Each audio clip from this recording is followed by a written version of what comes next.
wacky worm. Yeah, it's got to be a bass. It is. Tell me he just got off. Nope.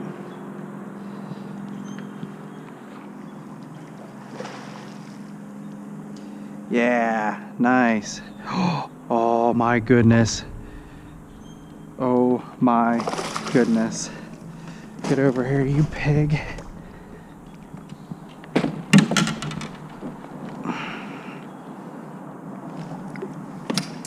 Yeah! Bass? Yeah. On a wacky worm. On a wacky worm! Dad! Dad! To make a long story short, we got the Wacky Rig and we got a big old largemouth. One more.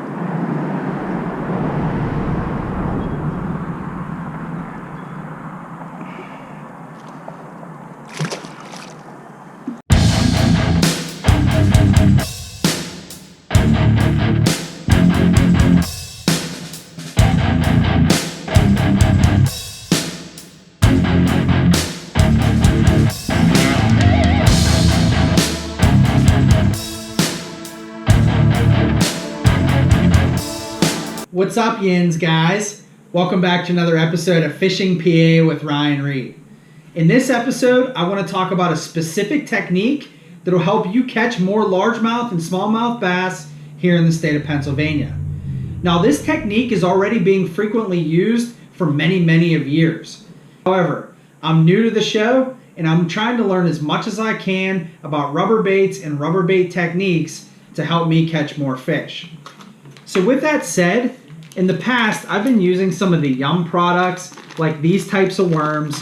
I've also been using some of the Gary Yamamoto Senkos, Texas Rig, Carolina Rig style. I've also been using a lot of swim baits this year, like the Scared Fishless swim baits that I picked up at the Allegheny Outdoor Show. I've been using the Kitech swim baits that you see here and here. I've also been using the Rage Craws, if you can see those. One thing I want to talk about though is I've been using this custom-made hand-poured Senko from Chautauqua Real Outdoors in Mike-Sperry. Now, he sold these to me a couple weekends ago, and I actually caught my first largemouth bass off of the rig that we're going to talk about today using his bait. So I highly recommend these, and I'm super pumped to start using them this year. So the rig that we're going to talk about is the fabled Wacky Rig. Now, a lot of guys used to take a Wacky Rig and just take a wide gap hook or a regular hook and just hook it directly through the worm. However, the technique has been adapted slightly to increase hook set ratios. So I want to talk about both methods. Just to start, there's many different types of hooks that you guys can use.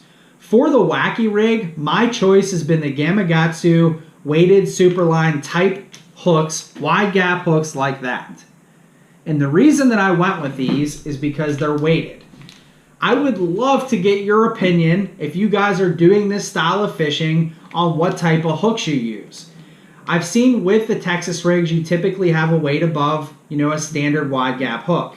However, with this, it eliminates the need for that weight, and I just found that this was super easy to tie on and then go ahead with my worm. So again, I'd love to hear your opinion on any of this stuff and collect your feedback to help me get better at this style of fishing, and also to help everybody that's watching these videos kind of get some additional information to what I'm putting out there. Okay, I just want to talk quickly about what type of line that I use with a Wacky Rig combo. If you guys can see here, that Suffix 832 braid, I'll go from 20-pound test to 30-pound test when I'm running a rig like this. Now, I went out a few weeks ago and I bought Larry D's Wacky Saber, if you guys can see that. All this little tool is it helps you put a Wacky Rig together and ensures that this O-ring gets to the middle of the worm so that you can properly hook it. Now, you might say you don't need to spend the $3 on this tool because you could theoretically hook through the middle of the worm. What is this going to give you versus actually hooking it into the middle of the worm? Well, really two things. Number one, by hooking directly into the worm, you're actually going to allow this worm to tear much, much easier, which is going to cause you to have to go through continuous amounts of worms. With the collar, it's going to help preserve this bait a little bit, and it's going to just allow you to continue to use the same worm over and over. Number 2, they say that with the hook directly into the worm, you have less of the hook exposed for your hook set. Regardless of if you believe that, I still think that there is more hook exposed in this type of a rig or with this collar, and I can tell you that I did not have any issues setting the hook on the fish that I caught with this rig last weekend. So all in all, this tool is going to keep your hands clean. It's going to make sure that that collar is dead center of the worm. It's going to increase your hookup ratio, and it's going to help you preserve the quality of that worm. So, just to give you an idea of what this Wacky Rig setup is like, you take your Senko and you take that and you put it halfway into the tool. You guys can see that. You then take your O-ring and you slide this O-ring the whole way across until it's in the middle of the worm. So that's what a Senko, this is actually a custom poured worm with that middle O-ring on it. So you have your worm with the O-ring on it. You take your hook and you just simply go between the O-ring and between the worm, and you just let that pretty little worm dangle right there. So when this hits bottom, you guys are pumping this, you're reeling it, you're pumping it, and you got the action of that worm. So where am I going to throw this bait? First and foremost, I'm going to throw this bait in or around cover. So logs, brush, rock piles. I'm going to throw this on weed edges or weed lines. I'm going to throw this directly into the weeds. You can take this rig and fish this out in open water or deep water. There's many different ways to fish this type of a bait. But where it's really excelled for me, especially last weekend when I caught my first fish on this type of a rig, is in or around docks. So early in the morning or late at night, when those fish move in under that structure of a dock, you can simply pitch or flip this underneath the dock, and you can get a good hook set on fish that are looking for, just erratic movement underneath that sort of cover. So again, the Wacky Rig, pitching or flipping or casting in and around cover, it's going to give you the action required to catch finicky fish around finicky times. So another time of the year that they talk about using this rig is when the water is colder. Not over your winter months, however. Early spring, like March, April, May. One of the things that they tell you in New York is to use the Wacky Rigs because the bass are finicky in cold water. They are not chasing down spinner baits. They are not chasing down crankbaits. They want something that's slow moving and something that gives them just the right action at the right time. Believe me, I've tried to catch bass with spinner baits and rattle baits and crankbaits early in the season, and something that's a little bit more slow moving will attract those fish that are just sluggish or those fish that are just a little bit finicky. Now, another method aside from this Wacky Rig that you see here is you can actually drop shot these things.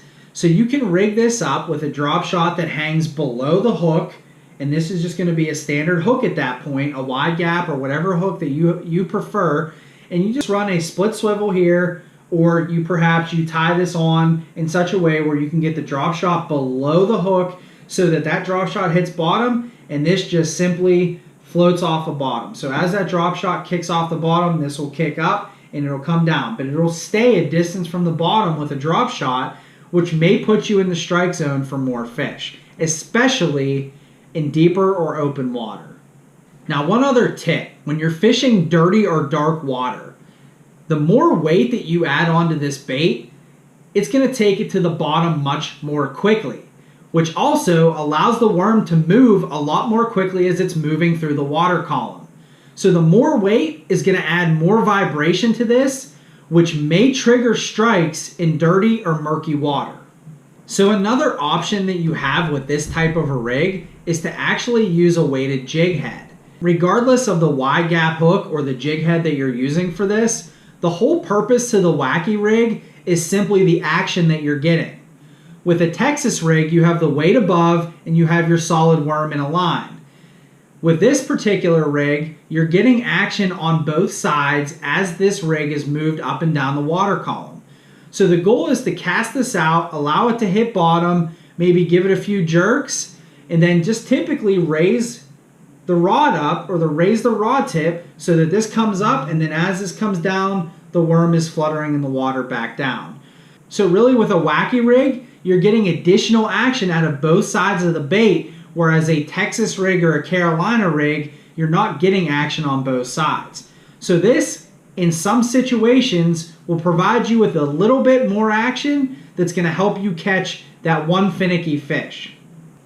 Another tip for you is that this bait is actually very versatile and it doesn't give you a lot of resistance when you're casting.